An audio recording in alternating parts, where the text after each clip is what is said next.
dan sesah menurut hukum, karena itu dapat dipergunakan untuk memperkuat pembuktian. Majelis Hakim telah menunjukkan barang bukti tersebut kepada para saksi dan terdakwa dan yang bersangkutan membenarkannya.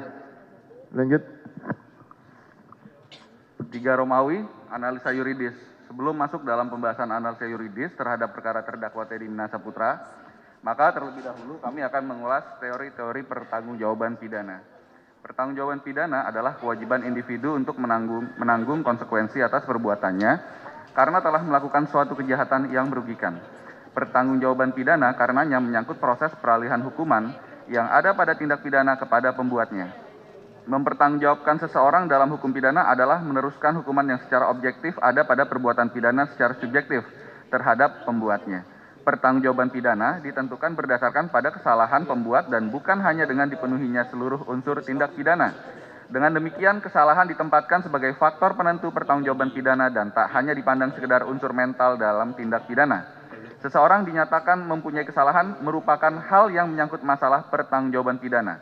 Bahwa untuk dapat dikenakan pidana pada pelaku karena melakukan tindak pidana, aturan hukum mengenai pertanggungjawaban pidana berfungsi sebagai penentu syarat-syarat yang harus ada pada diri seseorang sehingga sah jika dijatuhi hukuman.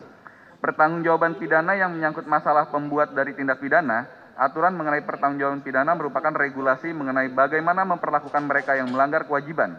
Jadi, perbuatan yang dilarang oleh masyarakat itu dipertanggungjawabkan pada si pembuatnya. Artinya, hukuman yang objektif terhadap hukuman itu kemudian diteruskan kepada si terdakwa. Pertanggungjawaban pidana tanpa adanya kesalahan dari pihak yang melanggar tidak dapat dipertanggungjawabkan. Jadi, orang yang tidak mungkin dipertanggungjawabkan dan dijatuhi pidananya kalau tidak melakukan perbuatan pidana. Tetapi, meskipun dia melakukan perbuatan pidana, tidak selalu dia dapat dipidana. Selanjutnya, dasar adanya tindak pidana adalah asas legalitas, sedangkan dasar dapat dipidananya pembuat adalah asas kesalahan. Hal ini mengandung arti bahwa pembuat atau pelaku tindak pidana hanya dapat dipidana apabila jika dia mempunyai kesalahan dalam melakukan tindak pidana tersebut. Kapan seseorang dikatakan mempunyai kesalahan merupakan hal yang menyangkut masalah pertanggungjawaban pidana. Menurut pendapat Simons, dalam buku karangan Khairul Huda, dari tiada pidana tanpa kesalahan menuju kepada tiada pertanggungjawaban pidana tanpa kesalahan. Kencana Pranada Media Jakarta 2006 halaman 4. Sebagai dasar pertanggungjawaban pidana adalah kesalahan yang terdapat pada jiwa pelaku dalam hubungannya atau kesalahan itu dengan kelakuan yang dapat dipidana dan berdasarkan kejiwaan itu, pelaku dapat dicela karena kelakuannya. Untuk adanya kesalahan pada pelaku harus dicapai dan ditentukan terlebih dahulu beberapa hal yang menyangkut pelaku, yaitu 1. Kemampuan bertanggung jawab. 2. Hubungan, kejiwaan antara pelaku dan akibat yang ditimbulkan, termasuk pula kelakuan yang tidak bertentangan dalam hukum dalam kehidupan sehari-hari. 3. Dolus dan culpa. Kesalahan merupakan unsur subjektif dari tindak pidana. Hal ini sebagai konsekuensi dari pendapatnya yang menghubungkan dengan kesalahan. CST Kansil, dalam pengantar ilmu hukum dan tata hukum Indonesia 1989, memberikan pengertian tentang apa itu delik. Delik adalah perbuatan yang melanggar undang-undang, dan oleh karena itu bertentangan dengan undang-undang yang dilakukan dengan sengaja oleh orang yang dapat dipertanggungjawabkan. Menurut Wiryono Projodikoro dalam Asas-asas Hukum Pidana di Indonesia 2008 menyebut delik sebagai tindak pidana. Menurut dia, tindak pidana adalah suatu perbuatan yang pelakunya dapat dikatakan merupakan subjek tindak pidana. Sementara dalam Asas-asas Hukum Pidana 2008 karya Mulyatno, perbuatan pidana atau delik adalah perbuatan yang dilarang suatu aturan hukum. Larangan mana disertai ancaman atau sanksi yang berupa pidana tertentu bagi barang siapa yang melanggar larangan tersebut. Macam delik dikutip dari Asas-asas Hukum Pidana tahun 2010 karya Andi Hamzah. Berikut beberapa macam delik. Pertama, delik kejahatan dan delik pelanggaran delik kejahatan dan pelanggaran. Terdapat dalam pasal-pasal Kitab Undang-Undang Hukum Pidana. Kejahatan terdapat dalam buku KUHP mulai pasal 104 sampai dengan pasal 488. Sedangkan pelanggaran diatur dalam buku ketiga KUHP, yakni pada pasal 489 sampai pasal 569. Delik kejahatan adalah perbuatan yang bertentangan dengan keadilan, meski perbuatan tersebut belum diatur dalam undang-undang. Misalnya, pasal 338 KUHP tentang pembunuhan. Tanpa ada aturan hukum, masyarakat sudah mengetahui bahwa pembunuhan adalah perbuatan yang tak baik dan pantas dipidana. Sementara delik pelanggaran yaitu perbuatan yang baru diketahui sebagai delik setelah diatur dalam undang-undang, contohnya pasal 503 KUHP tentang pembuat kegaduhan. Yang kedua, delik formil dan delik material, menitik beratkan pada perbuatan. Dengan kata lain, undang-undang melarang perbuatannya. Contohnya pasal 362 tentang pencurian. Seseorang dapat dipidana karena pencurian meski barang yang hendak dicuri belum sempat diambil. Sementara delik material menekankan pada akibat dari suatu perbuatan. Artinya undang-undang melarang akibat dari suatu perbuatan tersebut. Yang ketiga, delik komisi dan delik komisi adalah suatu perbuatan yang dilarang undang-undang. Jika perbuatan tersebut dilakukan, maka secara aktif melakukan delik komisi. Adapun delik omisi dilakukan dengan cara membiarkan atau mengabaikan. Delik omisi terbagi menjadi dua, yaitu delik omisi murni atau membiarkan sesuatu yang diperintahkan seperti pasal 164, 224, 522, 511 KUH pidana. Delik omisi tidak murni yang terjadi jika oleh undang-undang tidak dikehendaki suatu akibatnya. Adapun akibat ini timbul karena pengabaian, seperti pasal 338 KUHP yang dilakukan dengan tidak memberi makan. 4. Delik kesengajaan dan delik kealpaan. Delik kesengajaan adalah suatu tindak pidana yang dilakukan karena kesengajaan, sementara delik kealpaan dilakukan karena kesalahan atau kealpaan. Kelima, delik aduan dan delik biasa atau delik aduan adalah suatu tindak pidana yang penuntutannya membutuhkan aduan dari orang yang dirugikan. Jika tidak ada aduan, maka delik tersebut tidak dapat diproses oleh hukum. Misalnya pasal 284 KUHP tentang perzinahan, perlu adanya dari suami atau istri selaku korban. Adapun delik biasa adalah perbuatan pidana yang dapat dituntut tanpa adanya pengaduan. Keenam, delik umum dan delik khusus. Delik umum adalah suatu tindak pidana yang dapat dilakukan oleh setiap orang. Sementara delik khusus hanya dilakukan oleh orang-orang yang mempunyai kualitas atau sifat tertentu. Misalnya tindak pidana korupsi atau tindak pidana militer. Unsur tindak pidana dalam ilmu hukum pidana disebut juga elemen delik. Elemen delik itu adalah bagian dari delik. Dalam penuntutan sebuah delik harus dibuktikan semua elemen delik yang dituduhkan kepada pembuat delik. Oleh karena itu, jika salah satu unsur atau elemen delik tidak terpenuhi, maka pembuat delik tersebut tidak dapat dipersalahkan melakukan delik yang dituduhkan. Sehingga pembuat delik harus dilepaskan dari segala tuntutan hukum. Elemen delik umumnya terbagi dalam dua bagian, yaitu pertama, unsur objektif atau yang biasa disebut actus reus, dan dua, unsur subjektif atau yang biasa disebut mens rea. Unsur delik objektif adalah unsur-unsur yang ada hubungannya dengan keadaan-keadaan, yaitu dalam keadaan mana tindakan-tindakan dari si pelaku itu harus dilakukan. Unsur objektif dari tindak pidana meliputi A. Sifat melawan hukum, B. Kualitas dari si pelaku, misalnya keadaan sebagai seorang pegawai negeri sipil, sebagaimana diatur dalam pasal 415 KUH pidana, dan C. Kausalitas, hubungan antara sesuatu tindakan sebagai penyebab dengan kenyataan sebagai akibat. Elemen delik objektif adalah elemen delik yang berkaitan dengan perbuatan dari pelaku delik, yaitu wujud perbuatan atau akibat yang kelihatan. Suatu delik dapat diwujudkan dengan kelakuan aktif ataupun kelakuan pasif,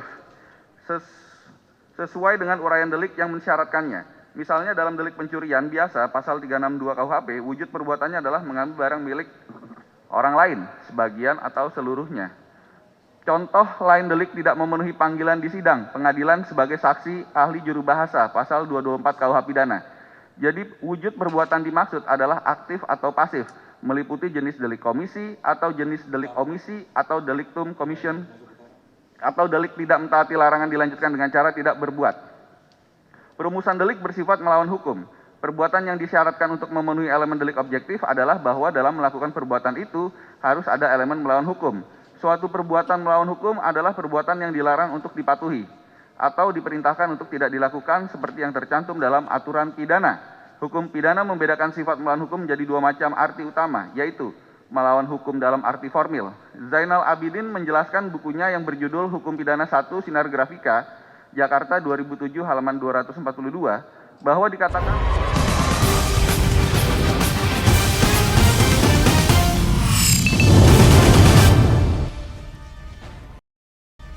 dalam buku Dasar-Dasar Hukum Pidana Indonesia juga berpendapat bahwa setiap tindak pidana yang terdapat dalam KUHP pada umumnya dapat dijabarkan ke dalam unsur-unsur yang pada dasarnya dapat kita bagi menjadi dua macam unsur, yaitu unsur subjektif dan unsur-unsur objektif.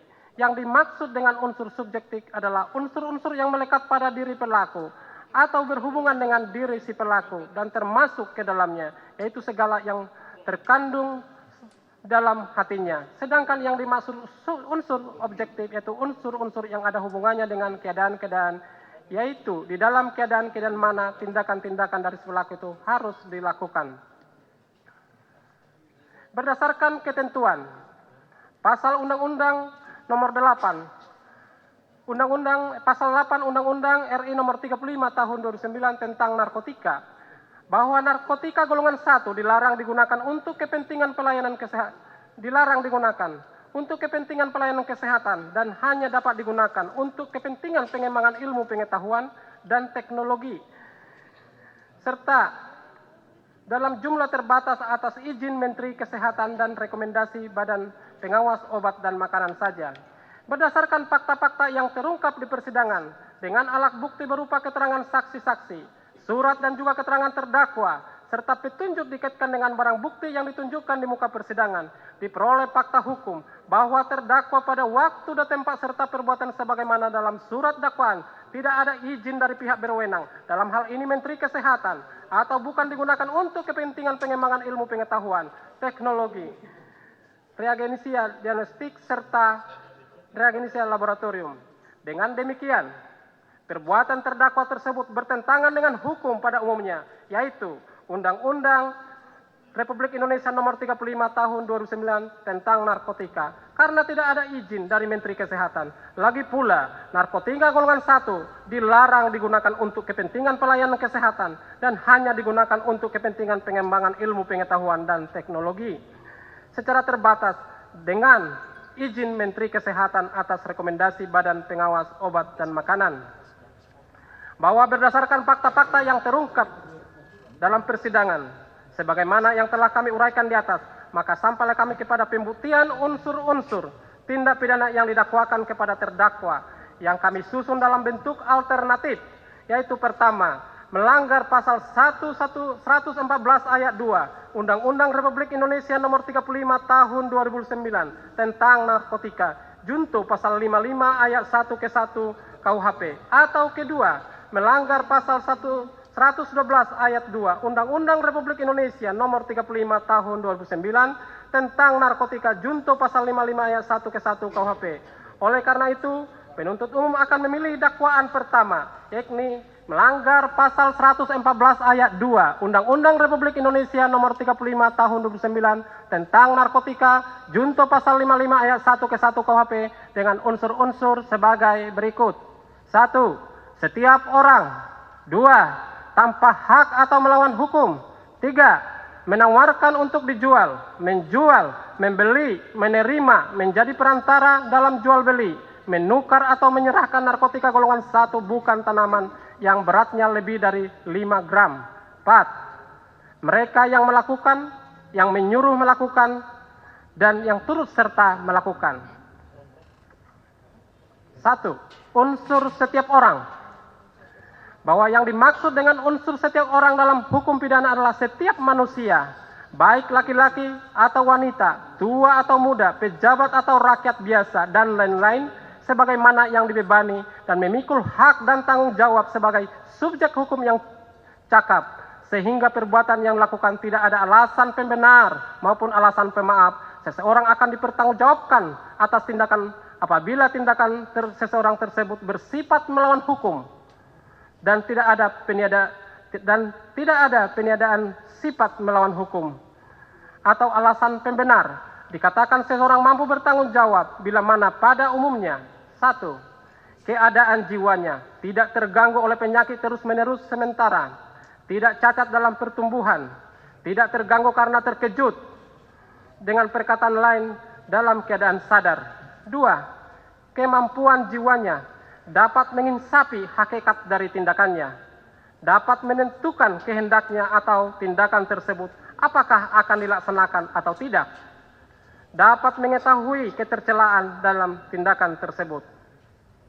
Dalam buku asas hukum pidana di Indonesia dan penerapannya, buku SR Sianturi, halaman 250 sampai 251, pertanggungjawaban pidana disebut bahwa pertanggungjawaban pidana dimaksudkan untuk menentukan apakah seseorang tersangka atau terdakwa dipertanggungjawabkan atas suatu tindak pidana yang terjadi atau tidak, di mana hubungan petindak dengan tindakan ditentukan oleh kemampuan bertanggung jawab dari petindak. Ia menginsapi hakikat dari tindakan yang dilakukannya dan mengetahui ketercelaan dari tindakannya dan dapat menentukan apakah dilakukan tindakan tersebut atau tidak. dan untuk menentukan tersebut bukan sebagai akibat dorongan dari sesuatu yang jika demikian penentuan itu berada di luar kehendaknya sama sekali. Bahwa di persidangan, penuntut umum telah menghadirkan terdakwa Teddy Minahasa Putra setelah diperiksa dan diteliti identitasnya oleh majelis hakim. Ternyata sama dengan identitas terdakwa yang termuat dalam surat dakwaan penuntut umum. Di samping itu, dalam persidangan terdakwa mampu bertanggung jawab seluruh pertanyaan majelis hakim dan penuntut umum dengan baik. Maka hal tersebut menunjukkan bahwa terdakwa pada saat melakukan perbuatannya maupun pada saat memberikan keterangan di persidangan adalah dalam keadaan sehat jasmani dan rohani, serta tidak ditemukan adanya alasan pembenar atau alasan pemaaf, sehingga kepada terdakwa dipandang mampu bertanggung jawab atas seluruh perbuatan yang telah dilakukannya. Bahwa yang dimaksud dengan setiap orang, yaitu menunjuk siapapun juga yang dapat menjadi subjek hukum, pendukung, hak dan kewajiban, yaitu orang perseorangan dan atau badan hukum yang dapat diminta pertanggungjawaban menurut hukum atas semua perbuatannya. Dalam kaitan ini adalah pelaku tindak pidana. Unsur setiap orang di sini adalah manusia, baik laki-laki maupun perempuan, yang tidak mempunyai hak dan kewajiban sebagai subjek hukum, tidak cacat mental atau cacat jiwa, tidak terganggu ingatannya, serta tidak tergolong ke dalam kelompok orang-orang yang dalam bertindak atau berbuat diklasifikasi sebagai alasan pemaaf atau alasan pembenar yang dapat menghapuskan hak penuntutan. Profesor Mulyatno, sarjana hukum, mengatakan berdasarkan ajaran pertanggungjawaban, untuk adanya kemampuan bertanggung jawab maka harus memenuhi dua hal. 1. Kemampuan untuk membeda-bedakan antara perbuatan yang baik dan yang buruk, yang sesuai dengan hukum dan yang melawan hukum. 2. Kemampuan untuk menentukan kehendaknya menurut keinsafan tentang baik dan buruknya perbuatan tadi. Yang pertama merupakan faktor akal, yaitu dapat membedakan antara perbuatan yang diperbolehkan atau tidak. Sedangkan yang kedua merupakan faktor perasaan atau kehendak, yaitu dapat menyesuaikan tingkah lakunya dengan keinsafan atas mana yang diperbolehkan atau tidak sebagai konsekuensinya. Maka tentunya orang yang tidak mampu menentukan kehendaknya menurut keinsafan tentang baik dan buruknya perbuatan tadi, dia tidak mempunyai kesalahan, yaitu unsur kesalahan. Hubungannya dengan unsur di atas, berdasarkan uraian di atas, maka akan diuji apakah peristiwa yang dihadapkan di persidangan ini secara yuridis memenuhi kriteria unsur tersebut di atas, di mana hal tersebut akan kami lakukan dengan cara menganalisa korelasi antara unsur delik ini dan fakta hukum yang tertuang dalam berkas perkara maupun yang terungkap dalam persidangan, yaitu sebagai berikut. Bahwa benar terdakwa Teddy Minahasa Putra sebagaimana fakta hukum selama dalam menjalani proses persidangan, dari mulai pembacaan surat dakwaan sampai saat ini pembacaan surat tuntutan, terdakwa Teddy Minahasa Putra mengerti dan memahami serta mampu menjawab dengan baik setiap pertanyaan yang dikemukakan kepadanya. Dan selama menjalani persidangan, terdakwa Teddy Minahasa Putra sehat jasmani dan rohani serta cukup dalam menjalankan proses persidangan. Oleh karena itu, selama persidangan ternyata terdakwa dalam keadaan sehat, baik jasmani dan rohani, maka tidak ada satupun alasan yang ditemukan dalam diri terdakwa yang dapat menyediakan untuk menghapuskan kesalahan terdakwa dan dipandang cukup sebagai subjek hukum. Dengan demikian, unsur setiap orang yang telah terbukti secara sah dan meyakinkan menurut hukum telah terpenuhi. 2. Unsur tanpa hak atau melawan hukum. Unsur tanpa hak ini berkaitan dengan unsur melawan hukum. Dalam hukum pidana menurut pendapat Profesor Simon yang dikutip oleh S.R. Sianturi, dituangkan dalam bukunya Asas-Asas Hukum Pidana di Indonesia dan Penerapannya, menyebutkan bahwa bagi para sarjana yang menganut pandangan formil mengenai sifat melawan hukum dalam hubungannya dengan perumusan suatu delik, apabila bersifat melawan hukum tidak dirumuskan dalam suatu delik, tidak perlu lagi diselidiki tentang bersifat melawan hukum itu, karena dengan sendirinya seluruh tindakan sudah bersifat melawan hukum. Sedangkan jika bersifat melawan hukum itu dicantumkan dalam rumusan delik, maka bersifat melawan hukum itu harus diselidiki dalam rangka penuntutan mengadili harus terbukti bersifat melawan hukum tersebut, justru dicantumkannya bersifat melawan hukum itu dalam norma delik menghendaki penelitian apakah tindakan itu bersifat melawan hukum atau tidak.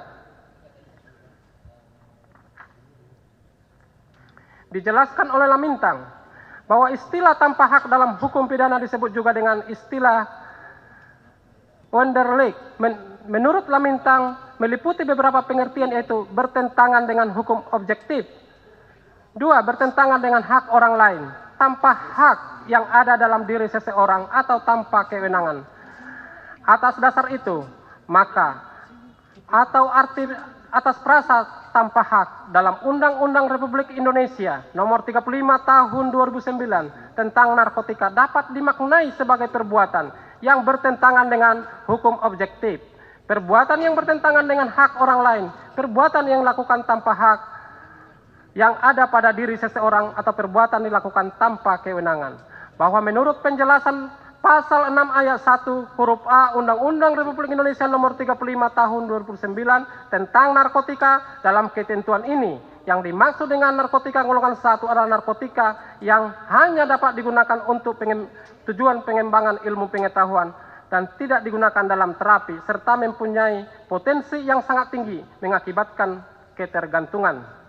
Bahwa berdasarkan Pasal 7 Undang-Undang Republik Indonesia Nomor 35 Tahun 2009 tentang narkotika, narkotika hanya dapat digunakan untuk kepentingan pelayanan kesehatan dan atau pengembangan ilmu pengetahuan dan teknologi.